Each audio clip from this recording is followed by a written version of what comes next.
ಸಂತೋಷವಾಗಿ ಭಗವಂತ ತನ್ನ ಇಡೀ ಜಗತ್ತಿಗೆ ನಿಯಾಮಕನಾದಂತಹ ಜಗನ್ನಾಥ ಎಂಬ ನಾಮವನ್ನು ಬರೆಯುವುದಕ್ಕೆ ಪ್ರೇರಣೆಯನ್ನು ಮಾಡುತ್ತಾನೆ.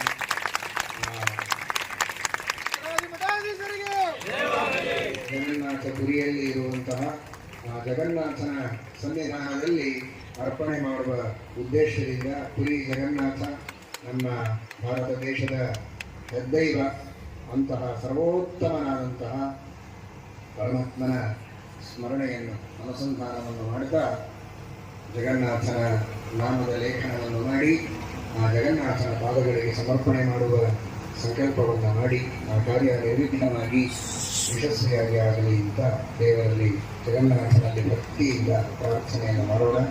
ಗುರುಗಳ ದ್ವಾರ ದೇವರಿಗೆ ಪ್ರಾರ್ಥನೆ ಮಾಡಿ ಪರಮಾತ್ಮನ ಅನುಗ್ರಹದಿಂದ ಆ ಕಾರ್ಯವನ್ನು ಪ್ರಾರಂಭ ಮಾಡೋಣ.